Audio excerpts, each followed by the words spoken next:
வந்து வாய் வார்த்தை வேஸ்ட். எழுத்துப்பூர்வமா இல்ல, இந்த கம்ப்ளைண்ட் எழுத்துப்பூர்வமா தான் நான் பேசணும். நாம் வாய் வார்த்தை எதுவும் பேசக்கூடாது. ஏன்னா நீங்க அதிகாரி கிட்ட நான் வந்து எந்த வார்த்தையும் மிஸ்டேக் பண்ணக்கூடாது. சார் நான் சொல்றது ஒரு நிமிஷம் கேளுங்க. இப்ப நீங்க சொல்ல மாதிரி வந்துட்டாரு, என்ன நீங்க வந்து அவர் என்ன பண்ண சார், எனக்கு எவிடன்ஸ் வீடியோ ஷாட், நான் ஃபுல் வீடியோ ஷாட் வச்சிருக்கேன் எவிடன்ஸ்க்கு. இது இன்டென்ஷன். என்னோட கொஸ்டின் மார்க் என்னன்னா, ஒரு அதிகாரி பர்சனலா ஆல்ரெடி கம்ப்ளைண்ட் அவர் வீட்டான போலாமா? போயிட்டு நீங்க என்ன பண்ணீங்க? இல்ல கூண்டு வரல. கையில நீங்க வாங்கினதுக்கான ஆதாரம் என்கிட்ட இருக்கு சார். நான் பேசிக்கிறேன், விடுங்க. அவர் எங்க போனாலும் முடியாது. வாங்கினாரு, அவர் வாங்கினதுக்கான ஆதாரம் நான் வந்து வீடியோ ஷாட்டே வச்சிருக்கேன். நான் சும்மாலாம் பேச மாட்டேன் சார். நானும் படிச்சுவேன். பெருசாமி எல்லாம் இல்லைங்க, இது பெருசாமி பேசல, சரிங்களா? கம்ப்ளைண்ட் ஆல்ரெடி நீங்க வந்து எது புறம்போக்குல எங்க கரண்ட் கொடுத்துருக்கீங்க, எப்படி எல்லாம் வாங்கிருக்கீங்க, எல்லாம் தீபன் சார் கிட்ட நான் பேசிட்டு இருக்கேன், சரிங்களா? இல்ல நான் பேசிக்கலாம், விடுங்க. எல்லாம் எழுத்துப்பூர்வமா பேசலாம் சார். நான் வாய் வார்த்தையில பேசக்கூடாது, சரிங்களா? ஆமா ஆமா ஆமா, அவரேதான். எழுத்துப்பூர்வம் இல்லைங்க. நீங்க வந்து எவ்வளவு பண்ணிருக்கீங்க தெரியுமா? ரெண்டலுக்கு வாடகைக்கு விட்டுட்டு இருக்கான். எல்லாம் தகவல் உரிமை சட்டம். என்னது? நான் என் வாயில நாம எப்படி மண் அள்ளி போட்டுக்குவோம்? என்ன மிரட்டுறீங்களா? வாயால மண் அள்ளி போட்டுக்கிறோன்னு சார். நீங்க அதிகாரிங்க சார், அதிகாரியெல்லாம் இப்படி பேசக்கூடாது. ஒரு உயர் அதிகாரி, ஒரு அதிகாரித்தனத்துல இருக்கிறவங்க கவர்மெண்ட் ஸ்டாஃப்ல வாயால மண் அள்ளி போட்டுக்கிறோம். என்ன வார்த்தை இது? என்ன வார்த்தைங்க சொல்லுங்க கட்டுற வீடு என்ன நிலைமைக்கு தெரியுமா சார்? நான் கட்டுற வீடு எந்த நிலைமையில இருக்குன்னு சார், இந்த வீட்டுலதான் வாழ போறேன். என்ன சொல்றதுல சார், நான் என்ன சார் வாயால மண் அள்ளி போட்டுக்குவேன்?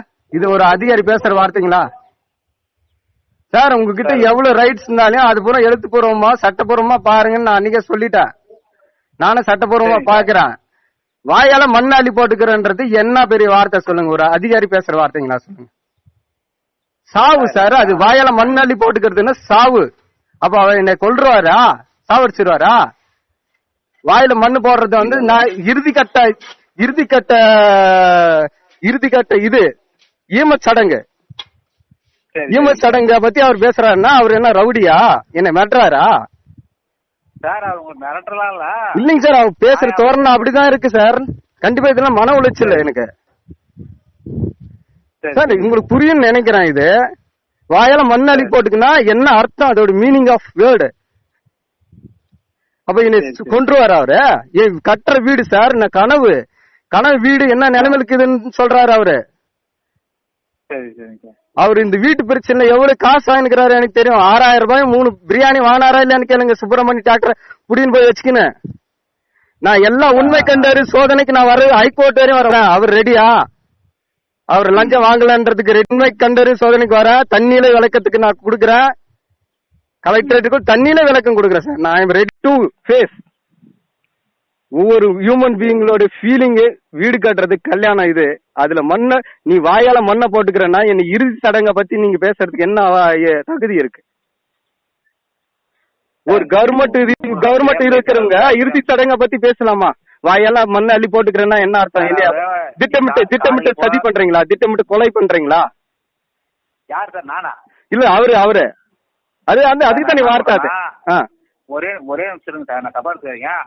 அவர் எப்பவும் உங்ககிட்ட நல்லா பேசுற மாதிரி பேசிட்டாரு. அவர் நார்மலா அப்படிதான் பேசுவாரு. இல்ல நானு சார் அவர்கிட்ட நான் பேசினதே கிடையாது. நார்மலா நான் என்ன சார், அவரு மாமாச்சானா நான் நார்மலா பேசுறதுக்கு அனந்தமிங்களா?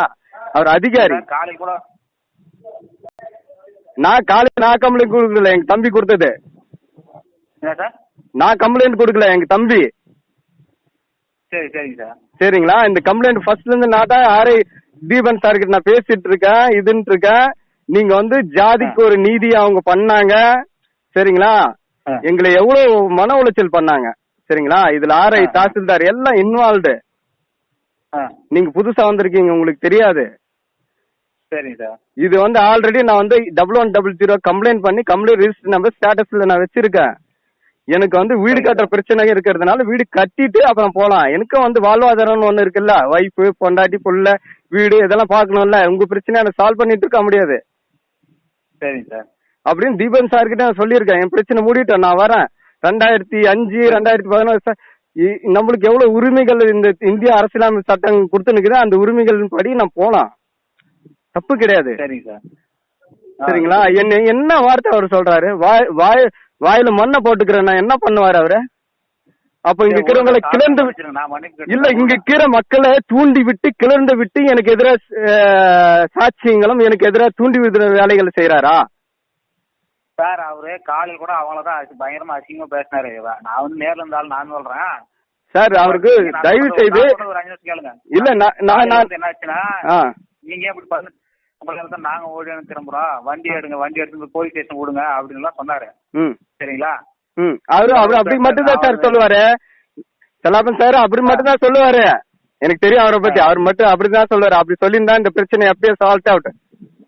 அவரு 6000 ரூபாய் காசு 3 பிரியாணி வாங்கிட்டு விட்டாரு அவரு.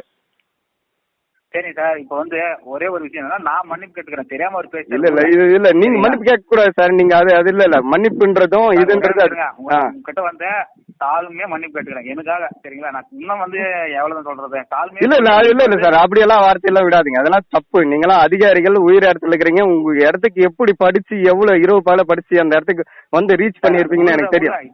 சரியா? என்னாச்சுன்னா நான் என்ன சொல்றேன்னா, அவர் நேச்சுரலாவே ஒரு சில சார் நம்ம பிரமாண பத்திரம் என்ன சொல்றது, ஜாப் அனலிஸ்ட் கவர்மெண்ட் பிரமாண பத்திரம் நீங்க கையில் போட்டு வந்திருக்கு. வெறுப்பின்றி நான் வேலை செய்வேன். விருப்பு நம்மளுக்கு எதிரியா இருந்தா கூட வெறுப்பின்றி வேலை செய்யணும் சைன் போட்டு கொடுத்துருவான். ஜாப் பிரமாண பத்திரம், அதாவது உங்களுக்கு பிரமாண பத்திரத்துல அது சைன் பண்ணி தான் உங்களுக்கு வேலையே கொடுத்துருப்பான். அரசியல் சட்டத்துல இருக்கு. தெரியாம சொல்லிட்டாருன்ற கொஞ்சம் மன்னிச்சு விடுங்களேன். நான் தாழ்மையா மன்னிப்பு இல்ல நான் அவரை மன்னிச்சு விட்டு நான் அமைதியா வாழ்ந்துட்டு இருக்கேன். எனக்கு வந்து இந்த கனவு மேல வந்து மண்ணை போடுறேன். என்னுடைய இறுதி சடங்கை பத்தி பேசுறதுக்கு வந்து செல்லாப்பனுக்கு எந்த தகுதியும் கிடையாது. வாய்க்கரிச்சு நான் வாயில மண்ணை போட்டுக்கிறேன்னு சொல்லும் போது நீ என்ன பண்ண போற? அப்ப ப்ரீ பிளானடு நீங்க வந்து கன்னிங் பிளான் பண்ணிருக்கீங்க. அப்ப நான் வாய்க்கரிச்சு போட்டுக்கிறேன், வாயில மண்ணை போட்டுக்கிறேன்றது அவருக்கு தெரியுது, அந்த இன்டென்ஷன் தெரியுது. அது தெரியாம நான் வாழ்ந்துட்டு இருக்கேன். அப்ப என்ன 4 பேர் சூழ்ந்துட்டு இருக்காங்கன்னு அவருக்கு தெரியுது. சார் என்ன ப்ரீ பிளான் பண்ணிருக்காங்க, என்ன ப்ரீ பிளான் பண்ணிருக்காங்கன்றது செல்லாப்பனுக்கு தெளிவா தெரியும் சார். எனக்கு எதிர்காலத்துல எனக்கு ஒரு தற்செயலான ஒரு இது நடந்தா கூட அது செல்லாப்பனுக்கு தெரிஞ்சே திட்டமிட்டு நான் என்னுடைய சாவு நான் நெருங்கிட்டு இருக்கேன்னு நினைக்கிறேன் சார். அவ்வளவு தூரம் தப்பான வார்த்தை இல்ல கண்டிப்பா சார் அவர் ஒரு அதிகாரி சார். அவர் அதிகாரி, ஒரு கவர்மெண்ட் அதிகாரி எப்படி தெரியாம பேச முடியும்?